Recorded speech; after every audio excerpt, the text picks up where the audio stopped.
어제 현장에서도 박서진 씨가 타 가수들과 어울리지 못하는 모습이 나왔더라고요. 제작진이 그냥 내보냈다. 이 과정에서 장민호 씨가 딱 이런 얘기를 합니다.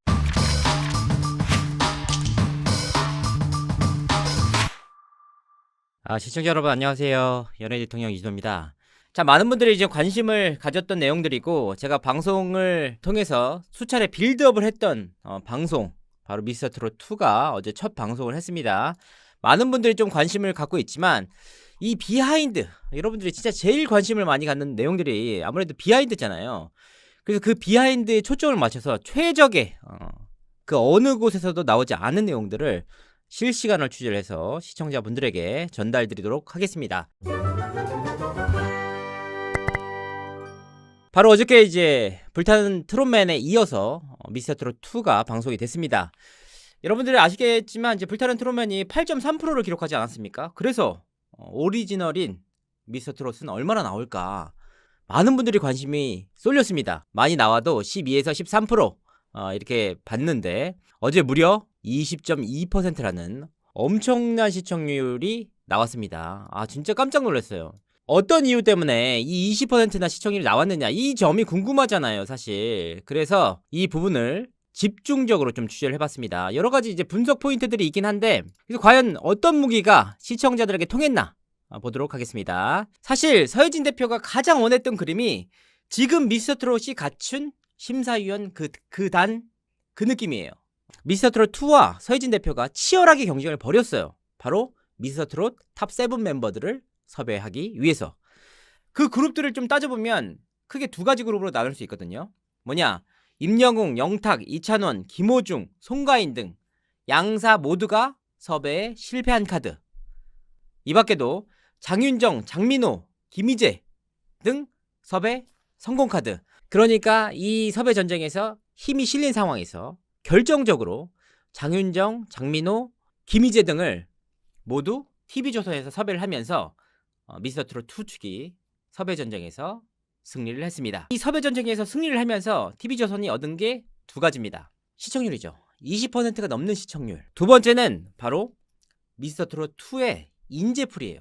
지원자들의 인재풀이 불타는 트롯맨과 비교해서 확실히 차이가 납니다. 아무리 불타는 트롯맨에서 이제 외형적으로 화려하기도 하고 재미도 있고 때깔도 좋고 다 좋습니다. 근데 결과적으로 이 오디션 프로그램은 노래 경연대회잖아요. 트롯 경연대회다. 그래서 이 엄청난 인재풀들이 고스란히 TV조선으로 몰렸다. 자, 일단 시청률의 판은 TV조선이 정말 잘 깔고 갔습니다. 자, 그렇다면 이제 결과적으로는 김성주 씨가 MC를 잘 본다고 하더라도 제일 중요한 건 지원자들이잖아요. 그 지원자들의 풀이 확실하게 불타는 트롯맨과 달랐는데, 그 가운데서도 주목받는 3인이 있었습니다.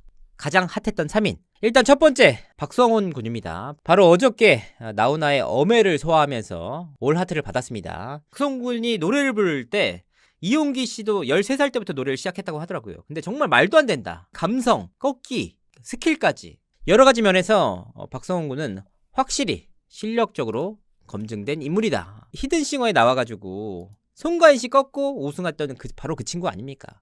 그러니까 이 친구는 첫 방부터 탑7 경쟁에 돌입했다라고 봐도 과언이 아닙니다.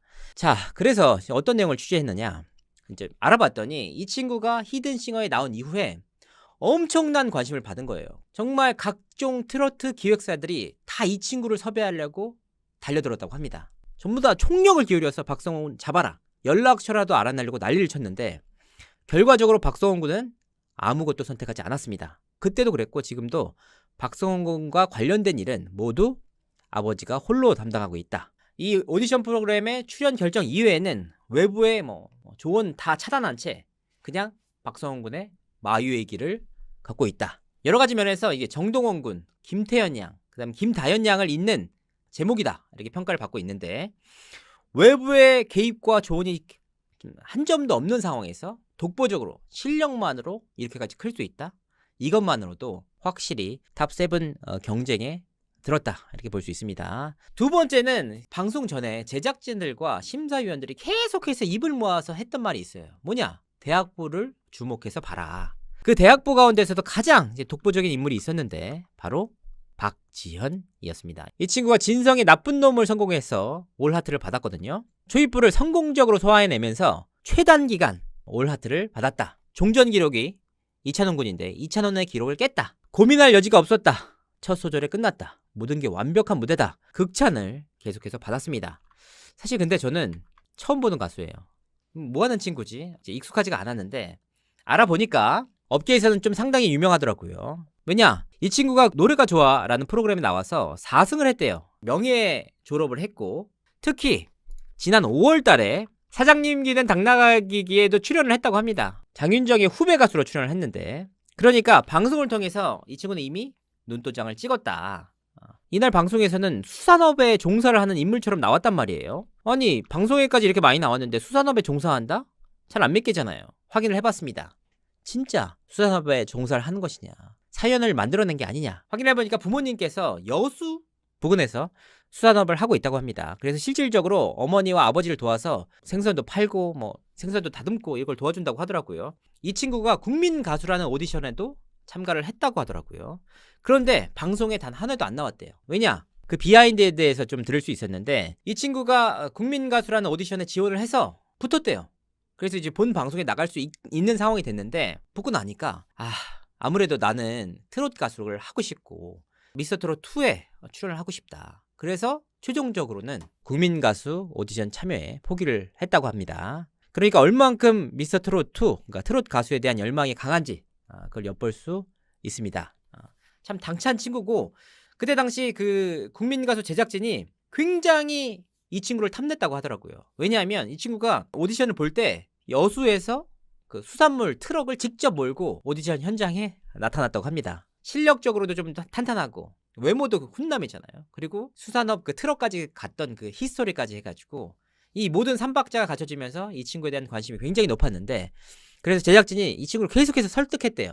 국민 가수 나오면 잘 될 것 같다. 이렇게 얘기를 했는데도 끝끝내 포기를 하고 미스터트롯 2에 갔다. 마지막 세 번째 인물, 화제의 인물이었죠. 박서진 씨입니다. 이날 박서진 씨는 붉은 입술을 소화하면서 오라트를 받았는데요. 여러 가지 면에서 놀랐습니다. 왜냐? 박서진 씨가 사실 데뷔 10년차 가수입니다. 10년차 가수인데 이렇게까지 떨 수가 있나? 각종 무대 다 섰거든요. 행사 무대, 지상파 무대, 전국 노래자랑, 그냥 시장 바닥의 경연까지 다 소화해냈던 인물인데 어저께 막 바들바들 떨더라고요.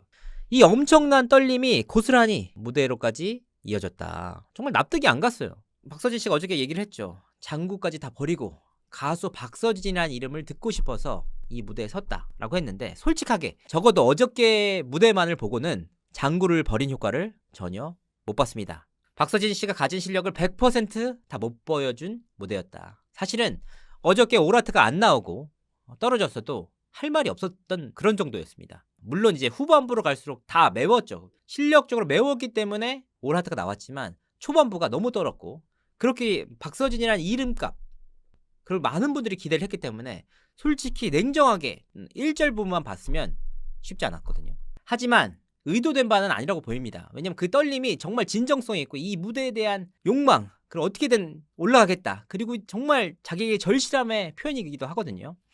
심사위원들에게는 도마 위에 오를 수 있는 무대지만 시청자들에게는 확실히 어필을 했다. 10년 차인 가수가 얼마나 절실했으면 저렇게 떨 수가 있느냐. 심사위원들보다 대중들, 팬들을 사로잡은 무대가 아닐까 생각을 하고 있습니다. 일단 제가 앞서서도 살짝 말씀드리긴 했지만 박서진 씨가 그 미스터트롯 2 마감 임박 직전까지 고민을 하다가 최종적으로 원서를 냈거든요. 이건 좀 비하인드인데 이 원서를 내는 과정에서 소속사와 상당한 마찰이 벌어졌대요. 소속사는 왜 미스터트롯 2에 출연을 하느냐, 굳이 출연할 필요가 있느냐 극구 말렸는데 박서진 씨가 나 정말 가수로서 한번 받아보고 싶다라고 고집을 엄청나게 부렸대요. 근데 박서진급의 소속사는 싫죠. 이미 팬덤이 상당히 형성돼 있고 박서진 씨가 행사비가 거의 800에서 1000만 원 정도를 육박하는 가수인데 불러주는 것도 엄청 많아요. 데뷔 10년차 가수 입장에서는 나갔다가 떨어지면 개망신이에요. 그러면 당연히 평판에 영향을 끼칠 수밖에 없잖아요. 아니 쟤는 뭐 예선 탈락인데 저렇게 행사비를 많이 받느냐 이렇게 될 수밖에 없거든요. 특히나 올라가면 올라갈수록 소속사 입장에선 더욱 싫을 수밖에 없다. 왜냐? 미스터트롯 탑7 안에 들면 미스터트롯 2가 위탁한 회사에 매니지먼트 계약을 맺어야 됩니다. 그것도 1년 6개월 동안 미스터트롯 2 축과 나눠야 되는데 미스터트롯 2 축은 그 분배율도 더 높아요. 그러니까 그냥 박서진을 활동할 때마다 훨씬 더 소속사 입장에서는 불이익을 받을 수밖에 없다. 이건 확실한 얘기입니다. 그러니까 말리지. 그냥 해도 훨씬 더 많이 벌 수 있는데. 두 번째는 이제 상금에 대한 얘기가 나오고 있어요. 박서진이 결국 상금 때문에 나간 게 아니냐. 5억이라는 돈, 정말 큰 돈이에요. 큰 돈이긴 한데 앞서 말씀드렸다시피 박서진 씨는 이미 행사장에서 섭외 순위 탑 10 안에 드는 가수거든요. 업계분들한테 물어봤거든요. 이 정도 가수면 얼마 정도 버냐. 냉정하게 3, 4개월만 행사에 집중해도 충분히 벌 수 있는 돈이다. 특히 미스터트롯이 근 3개월 동안에 촬영이 진행되거든요. 이 촬영이 진행되는 동안은 외부 활동도 못해요. 그러니까 본인이 확실하게 벌 수 있는 매출 캐시카우가 있는데도 불구하고 미스터트롯 2를 택했다. 진정성이라고밖에 평가가 안 되는데 사실 어저께까지만 해도 진정성 좀 언플이 아닌가 싶었거든요. 근데 이제 어제 무대를 보면서 정말 바들바들 떨고 정말 긴장을 하고 본인 스스로도 이제 눈물을 엄청나게 흘리는 모습을 보면서 이 친구가 정말 한번 해보고 싶어서 나왔구나. 본인의 가수로서 본인의 가치를 재평가 받고 싶어서 나왔구나. 이런 게 여실히 느껴졌습니다. 두 번째는 제가 앞서서 취재 포인트를 말씀드린 내용이 고스란히 나와서도 굉장히 놀랐습니다. 박서진 씨가 인간관계를 맺기가 굉장히 어려워한다고 말씀드렸거든요. 아무래도 유년 시절 뭐 불우한 가정사가 있었다고도 하고 그 이후에도 굉장히 좀 인간관계가 소극적이었다라고 말씀드렸는데 어제 현장에서도 박서진 씨가 타 가수들과 어울리지 못하는 모습이 나왔더라고요. 저는 그런 모습이 나올지도 몰랐는데 제작진이 그냥 내보냈다.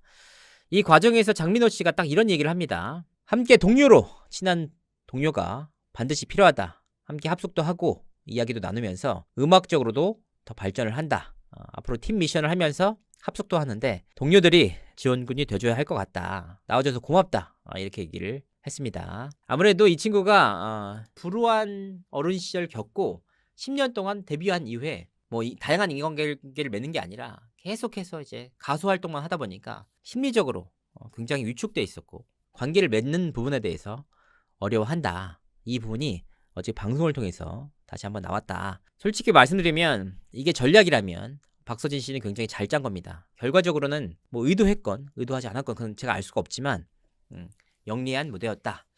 저는 일단 이 3명 중에서 진선미 중에 한 명이 나온다 보고 있습니다. 만약에 이 3명 중에서 진선미가 안 나온다. 저랑 무슨 상관이죠? 안 나올 수도 있지.